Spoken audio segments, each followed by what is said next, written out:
What's up, guys? Syndico Dub here, back with another episode of Cave Story. We are right where we left off last time. Let's continue.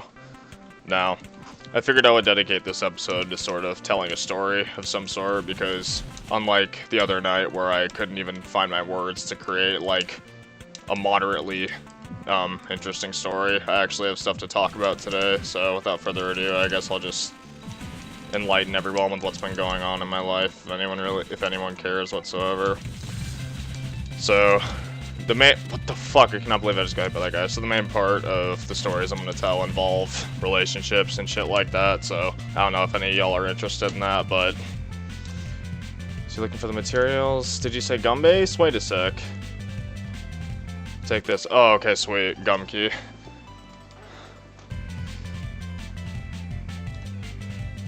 Counting on you. Okay, cool. Now I can go get the gum base. But, yeah, so... I was at work yesterday, you know, I thought I had gotten over my ex-girlfriend, and like, I still feel like I have. It's just, seeing her is never, like, a fun experience. However, dude, what am I doing? I am just getting destroyed right now. Stop at this, I just want to go back to the save point. And, yeah, so I saw my ex-girlfriend yesterday, and, actually, I should tell the story about my ex-girlfriend first. So, I was dating this one chick, let's call her S. So, a long time ago, S started working at the same store as I did. You know, we weren't in the same department or anything. She was a bagger. I was working in produce. But I would just kind of see her around, and I thought she was really cute. And lo and behold, I hear from someone that she thinks I'm really attractive. So I'm like, oh, really? You know, so I get her Snapchat. I start talking to her. Things are going well. We start dating, and things are going well. You know, I had all, like, my first experiences with her. Like, she was the first girl I had sex with. She was the first girl that, like, I did a lot of things that I wasn't used to before with. And, you know, so that was nice. And we were dating for, I think it was 4 months, and that was the longest relationship I'd ever had. And there was this one night where she was, like, you know, after a while, I felt like things were starting to get stale or, like, go downhill for some reason. But, you know, I'm normally a very paranoid person, so I figured I should just ignore it to cope with my sort of anxious tendencies. But, oh, for fuck's sake. Oh my gosh. There was this one day where she was like, hey, I'm gonna go hang out with, let's call the dude R. I'm gonna go hang out with R and his buddies. I'm just like, alright, sounds good. You know, I'm not gonna restrict her from hanging out with anyone. And, you know, I was kind of sketched out a little bit, obviously, because, you know, I'm never a fan of, like, my girlfriends just going to, like, hang out with other dudes. Hey! You again. Do you remember me? That's right, in Mamiga Village. I didn't notice at the time, but now I remember. Aren't you that soldier from the surface? I don't know how you were able to stay alive. Uh-oh. Misery! That's the enemy. He might even be stronger than you, Misery. Is that so? Well, it's a good thing this soldier is your job. Break him for sure this time, then come back. Oh. Croak! Alright, I'll continue my story after this boss fight. Okay, so he does do touch damage to me, good to know. I can only hit him by hitting him in the mouth. I'm on really low health, this is not good. I'm gonna have to use some other weapons in my arsenal. Okay, I can hit his projectiles. That's probably the best way to go about this. I really need to get those hearts. I need to get over them, though. There we go. Get, like, one of them. There we go. Use the fireball for ground shit like this.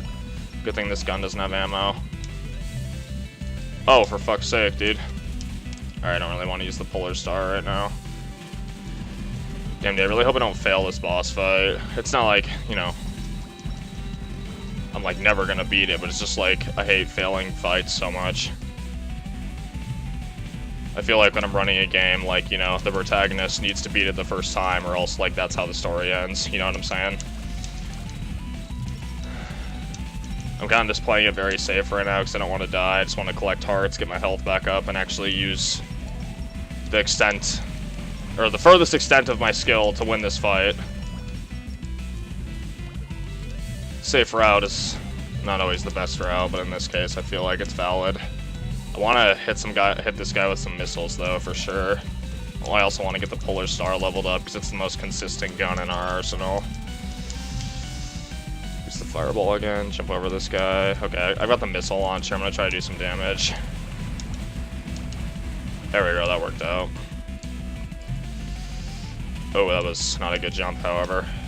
I really need to make sure I don't run into the actual boss specifically. This guy does some damage.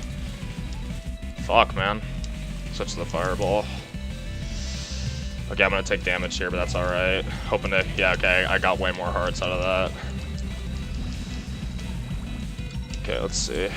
I'll go for another missile attempt this time. Jump over these frogs, maybe kill him with the Polar Star, switch back to the missile launcher. Launch through his projectiles. Okay, cool. Am I almost out of ammo? Oh no, I've got tons of bullets. Cool. Oh, I see. Every time he jumps, a frog comes down. Oh shit, was our Polar Star really level 1 there for a second? I thought I just leveled it up to 3. Oh, for fuck's sake. Alright, cool. Let's go to these dudes. Yeah, okay, we're a level 1 Polar Star. I just need to abandon ship on that one. Switch the missile launcher, and boom. Okay. Oh, for fuck's sake. Why am I using the Polar Star, dude? Fireball is MVP right now just because it's, you know, level 3 and it keeps me safe. Okay, let's see. All the frogs in this game remind me of, like, the frogs in Yoshi's Island. That's another game I'd love to play. Game I'm a fan of. Get through this guy. It's seriously pissing me off that this gun is such a low level. Okay, fuck it. I'm gonna get myself killed trying to fix it up. Get some hearts here. Yeah, sweet, triple heart. Exactly what I need. Get the fuck out of here! Jump over this guy. Oh, he's dead. See ya. Hell yeah. That was honestly a pretty rough boss fight, but we didn't die, so I'm excited about that. But anyway, back to my story. I don't even remember where I was. Yeah, so we were dating, and then there was this one night, you know, after a series of days and weeks, but I was kind of getting sketched out about our relationship. And there was even a time where we, like, took a break, in quotes. That's what most people would call it. And, like, that's what we both defined it as. But,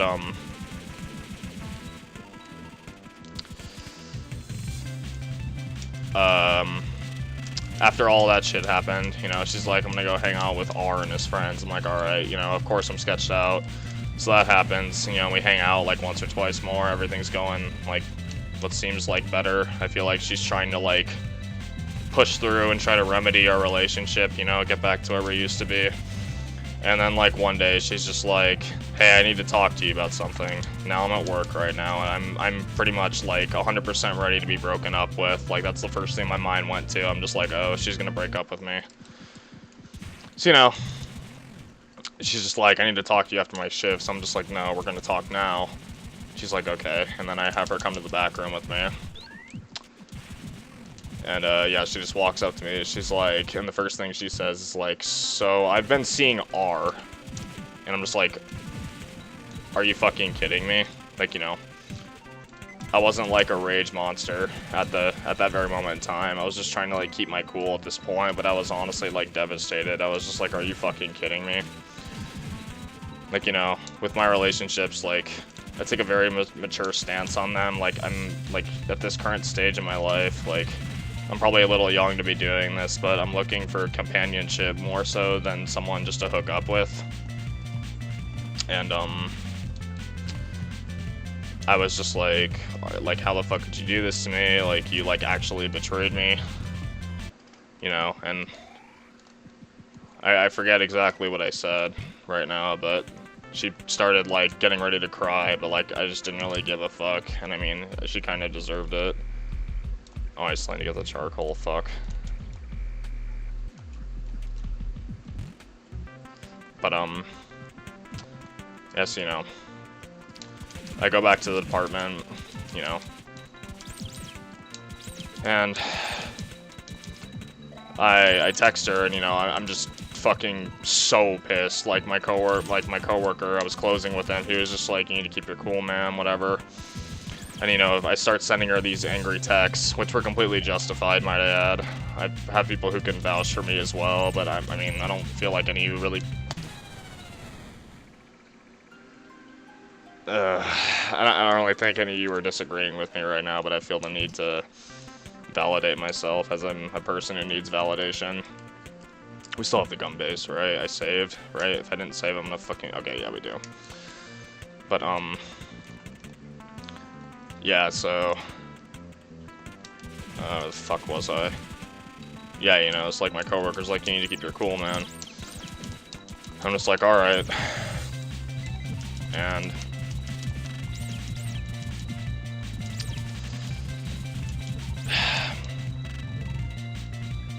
I'm so bad at doing things, like, in focusing while talking. I'm so sorry, everybody. I need to get to the next part of the story. What the fuck was I talking about? Yeah, so I'm sending all these angry texts, right? And, you know, they're all completely justified. And then this biatch has the audacity to be like, "Well, I'm sorry you feel that way." And I'm just like, are you fucking kidding me? Like, I'm not in the wrong here at all. Like, I was fully invested in you. Like, I was just doing my best to be a good boyfriend, and then you turn your back on me, like, and cheat on me, and like you have the audacity to start like calling me out for it. Like, I was just fucking livid. And you know, at this point, I had been talking to my therapist prior to this, and you know, I was telling him about how like I feel guilty a lot for no reason, and that I feel like I need to earn my happiness and I shouldn't just have it by default. And he says that that's not correct, and I know it's not correct, but I have a very hard time convincing myself that sometimes. So, and I was telling him that, like, it's just not me to, like, just feel like shit should be given to me automatically, and I feel like, yeah, like, I just feel like I have to earn everything. So, at this point in time, I was like, you know what, I need to be myself here, and I need to just forgive her, and I need to forgive the person who cheated on her, and I just need to move on and just be the bigger man here. So I forgive S and I forgive R, although I want to like actually beat the shit out of them, you know. And yeah, so I did all of that, and then fast forward, you know, I felt like I was happy about what I did, and then I started dating this other girl. Let's call her M. She was an older girl. I'm 19. She was 23. She took an interest in me. She was also a coworker, by the way. Just as a rule of thumb, everyone watching, don't date your coworkers. I know there are some real cuties, some cutie patooties there, but just, it's really not a good idea. So I started dating her, you know, things are going well. We were dating or whatever. It seems like she was kind of into me, but then the same thing happened. I felt like she wasn't really into me that much after a certain point. And, of course, she just kind of like texts me one night when she's at a party, and she's like, "Hey, I think we should just be friends." You know, at this time, I was just kind of done with relationships, and I was just like, you know what, sure, why not? I mean, if it's not gonna work out, I guess, why not? Yeah, so fast forward again, you know, we were kind of talking, but then, like, after we stopped dating, we lost our Snapchat streak, and we just kind of stopped talking to each other, so that was kind of sad. And then last night, so this is where the story all comes together. Last night, I ended up seeing both of them in the same shift. So first I saw M, the chick I stopped dating like maybe a week ago. And she just completely ignores me, like doesn't even acknowledge me. Like I'm stocking fruit in my department, you know, she just doesn't even make an attempt to talk to me. So that was kind of a slap in the cock. I was like, alright, well, I know we're not dating anymore, but you don't have to be a complete stranger, you know? And then I'm taking out the cardboard later, already kind of beaten down by M not saying anything to me. And then I run into S and R, like together, walking together. And I was walking straight towards them, and it was very obvious that I was gonna have to say something, or it would be an awkward confrontation. So I kind of tried to think of what to say, and all I can really think to say is, "What's up, kids?" You know? They were kind of younger than me, but I more so said kids just to like condescend upon them in some way, because I was kind of pissed. And then she just kind of said, "How's produce treating you?" And I said, "It's fine." And that's it. last night was a real tilter, and I was really upset. Anyway, though, I have literally 4 seconds. Thank you for watching. Have a good night. See you next episode!